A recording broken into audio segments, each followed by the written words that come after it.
Alrighty, want to welcome everybody back to Yates Computers Tips and Reviews. Just did a video on an unboxing of a network card. There's a lot of variables that come into play with networks. Nowadays, it's pretty much a standard of what speeds are out there. You're probably not going to ever need to really upgrade anything, to change anything you buy nowadays, if you got the modern stuff, unless you're extreme on your internet. I have 100 meg internet speed. So all these components here in front of me will work with 100 meg. I can upgrade to like a 440 meg internet speed. Most of these will all still work for that speed. You have a motherboard with an integrated network card.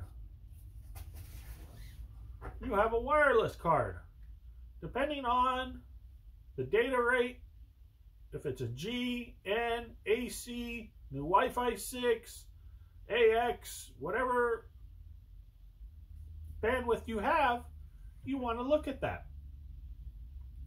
Because if you have something that's a like 54 meg internet connection through wireless, you want to upgrade.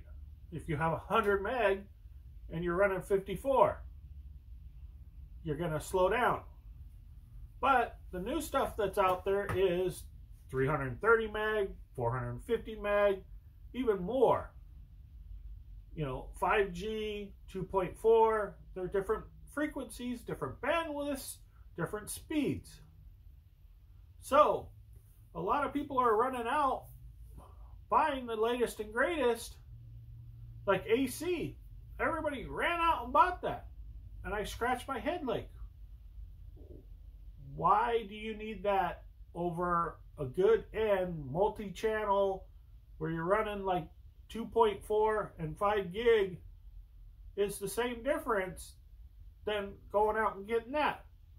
Because if I'm running 450 meg through Wi-Fi, I can go out and buy the new one that's running 800. That's an impressive number, right? But what is your internet speed? That is really the key. Unless you're sharing media or doing something internally on your network where you're not going out to the internet at all. If you're staying in your house on your network, then you might see an improvement. As long as all your equipment's the same speeds and all of it's synced up right, your routers can handle the flow and all of that type of stuff, you will see a performance difference. But if you're going out on the internet doing gaming where you're going out on the internet, you're going to get slowed down. So that's one of the factors I want to bring up. But nowadays, it's not 100 meg max. You know, used to be like 100 meg was like way up there on speeds. You know, you got 5 or 10 or 15 megs, people were ecstatic. They had fast internet. But things have advanced. Now 100 meg, I would say, is average or minimum you would need. I know there's a lot of places that are a lot less than that. There's a lot of services that are a lot less than that. Because that's the best they can do with certain areas or certain places because they don't have the equipment in the place to provide those speeds. So I don't want you to run out and pay $800 for a Wi-Fi 6 router because you think you're going to get all this speed. That's one piece of the puzzle. You want to make sure all of these devices are the same. If you have a Wi-Fi 6 router, you must have Wi-Fi 6 devices. All of them. To even take advantage of that Wi-Fi 6 availability. And then you have slow internet. So you're going to spend thousands upon thousands upon thousands of dollars to upgrade this stuff, and it's not going to benefit you. So I wanted to show you a few of these components. You know, I don't know if anybody really knows what this is. This is one I have. This is another one I have. This is a Wi-Fi card. This is what are in laptops primarily. Even a lot of desktops are now coming with these in them. They're integrated into the motherboard where they snap in. It's just like the M.2 port. Just like the M.2 drives. They go in, they screw in. There's two little antenna wires that push and snap in to these cards. And that's your Wi-Fi. That is what used to be this. This is an old-fashioned Wi-Fi card that used to go in the computers with the back plate with the antenna. This is the new kind of modern version. This is an older one, quite a few years old, but this is the replacement to this. If you look for Wi-Fi 6 for desktops, guess what? It looks like this, but it has two antennas. So, want to point those factors out. You have your network cards. These are my recommended options for internet. There's reasons why. Lots of reasons why. There's other ways you can connect to your router. Bluetooth. Some other brands out there offer some other wireless frequencies, radio frequencies, and some other things out there that are some other brands. Some people like them because they think they're more secure, because not everybody's going to be able to tie into that. You may have to do that in some environments. If you live in a big apartment building or something where you cannot get Wi-Fi to work, you can do that, but I don't recommend it. I would recommend going wired. Number one reason is you pay all this money for this equipment and it's incompatible with anything else. You buy a smart TV, you buy any of those other type of devices, they may not have that same connectivity that you would have with that. Not to mention computers, you have the USB dongles too that are Wi-Fi, Bluetooth, all these little things that you can do now. There's a lot of devices that those dongles can work in. There's a lot of different ways to connect.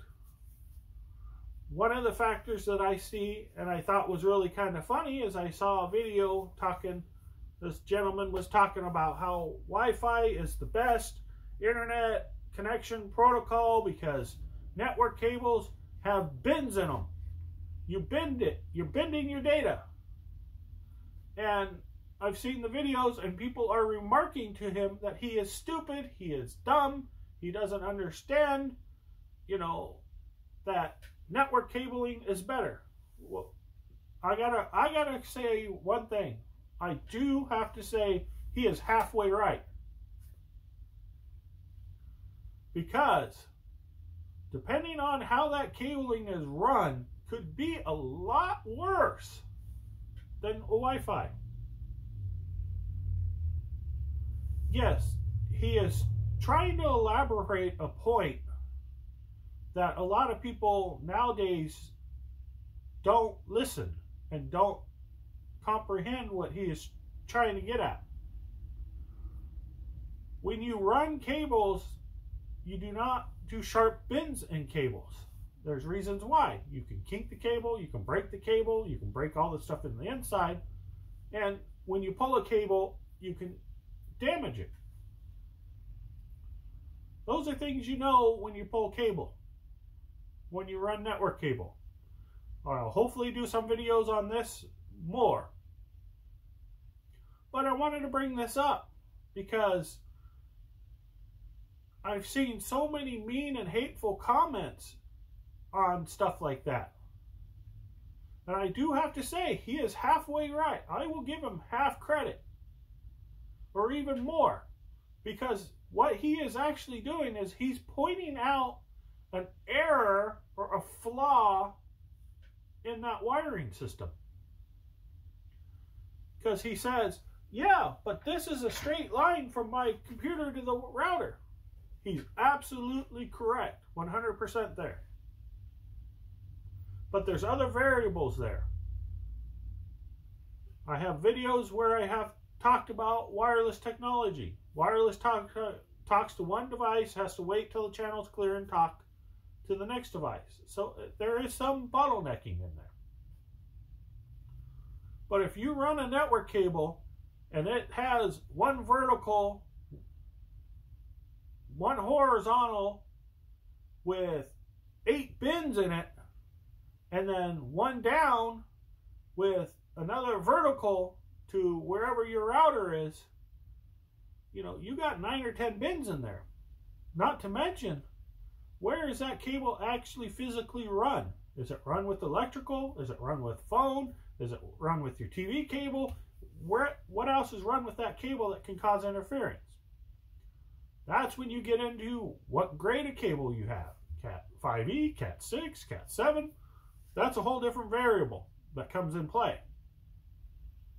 So I wanted to hammer on this because I was really surprised on how much negative I've seen on that. And I was like, these guys don't understand that he is telling you a truth. Is if you have a kink in that wire, or you knot that wire, or you do something, you're going to have problems. He might not have relayed it in that fashion, but that got me to a point going, man, nobody is mentioning this lately. So I brought it up in this video because I saw it in a different video and I wanted to elaborate more onto it. So that is a factor. Usually network wired is a lot better than wireless because you have less interference. Now, if you have the newer cabling, Cat 6, Cat 7 if it's shielded, Cat 6 if it's shielded, or Cat 6 if it's not, is a lot different than in the old days when I started doing networking. Old Cat 5 cable. I mean, we were still running Cat 3. Cat 3 is primarily used for phone. So you will still find Cat 3 in stores. It is primarily for phone. It's not for network data. So if you're trying to get away with doing something on the low, cheaper cost, be careful. You don't want to buy Cat 3 because you'll find it in the stores. It's still being manufactured. But almost everybody has gone to Cat 5e for everything, for phone, for everything, because it gives you the flexibility of later on, if you need to change from analog phone to digital phone or to internet to that port, that cable supports it. So, wanted to go through this, and I wanted to express that, to show off all the different components that you have for connecting to the internet, to sharing data, all of these things.